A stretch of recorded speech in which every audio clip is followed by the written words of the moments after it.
En su ensayo de 1972, 10 problemas para el novelista latinoamericano, en el que Ángel Rama se pregunta por la especificidad de la literatura producida en Latinoamérica, empieza por un análisis económico.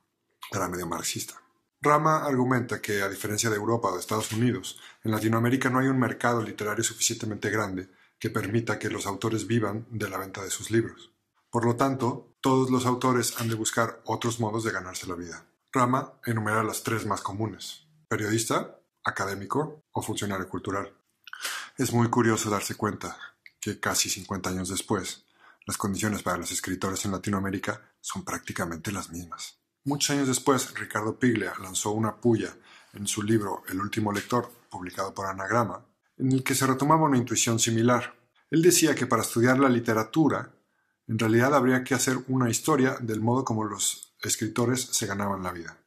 Todo este periplo lo doy porque hoy voy a hablar de un libro que sigue esta senda, que es el más reciente libro de Cristina Rivera Garza, que se llama Había mucha neblina o humo o no sé qué.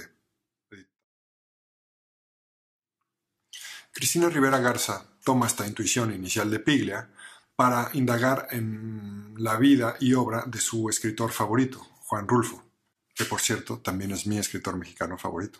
De modo que lo que ella presenta en este libro es su visión personal, personalísima, sobre Rulfo, o como ella dice, mi Juan Rulfo.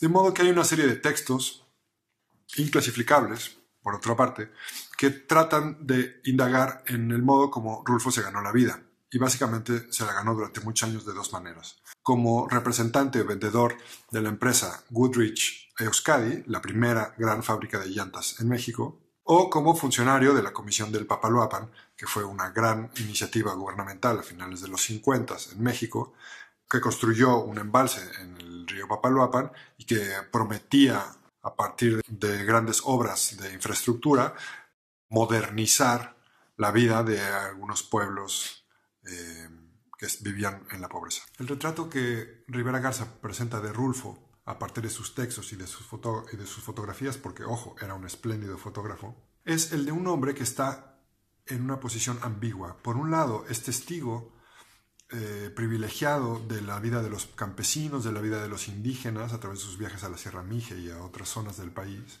Pero por otro lado, también participa activamente de las iniciativas que buscan modernizar la vida de estos pueblos, lo que implica también en gran parte la destrucción de sus culturas. Una de las cosas que más me gusta del libro es que los textos son en algún sentido inclasificables, o hay un cruce de géneros, una hibridación de géneros que me parece que es muy propia de la literatura del siglo XXI, en la que no sabes exactamente de qué está hablando. Es ensayo, es cuento, es poesía, es crónica de viajes, es todo esto y al mismo tiempo no es nada de esto, es una cosa nueva. En especial me resulta interesante el retrato que hace Cristina Rivera Garza de la vida en la Sierra Mije, en concreto del pueblo San Juan Lubina, que es uno de los pueblos que ella va peregrinando como esta fiel seguidora de Rulfo, para tratar de indagar qué vio Juan, qué fue lo que se encontró ahí.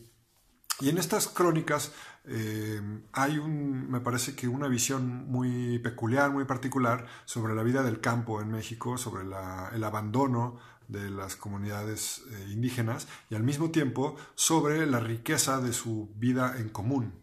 Y esto ya lo había abordado Cristina Rivera Garza en su libro anterior que se llama Los muertos indóciles, publicado en Tusquets, un libro también de ensayo con hibridaciones también similares, en las que ella abordaba el tema de la comunalidad o cómo en las comunidades indígenas, en las comunidades mijes, el secreto de la vida o el núcleo de la vida se concibe a partir del nosotros, de lo que construimos entre todos. Ella usa la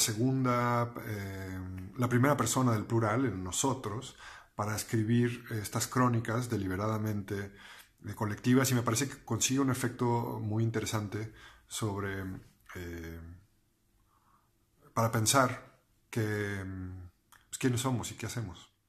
Para los interesados en el asunto de género y los estudios queer y demás cosas, también hay un apartado interesante y Cristina le dedica su apartadito a cómo Rulfo es de los primeros escritores mexicanos que representa la ambigüedad sexual o la ambigüedad genérica en algunos de los personajes de Pedro Páramo, cómo representa el deseo sexual femenino en algunos de sus cuentos, de sus novelas, y también cómo presenta por primera vez temas poco representados en la literatura, como la menstruación, por ejemplo. En fin, es un libro que me ha gustado mucho, lo recomiendo, está circulando por ahí, y es una muestra de cómo Cristina Rivera Garza es una de las escritoras mexicanas fundamentales. Espero que les haya gustado el video, espero que le den pulgarcitos para arriba y que comenten y esas cosas si les ha gustado. Si no saben qué comentar, aquí unas sugerencias. 1. ¿Cuál es su cuento favorito de Rulfo? 2. ¿Cómo fue que lo leyeron? 3. ¿Debería ser esta una lectura obligada para niños y jóvenes en las escuelas? 4. ¿Por qué creen que Rulfo dejó de escribir? 5. ¿Cuál es la foto de Juan Rulfo que más les gusta? 6. ¿Quién es su propio Juan Rulfo? 7. ¿Qué otros libros que hibridan géneros les gustan mucho? 8. ¿Qué hacemos con el campo en México?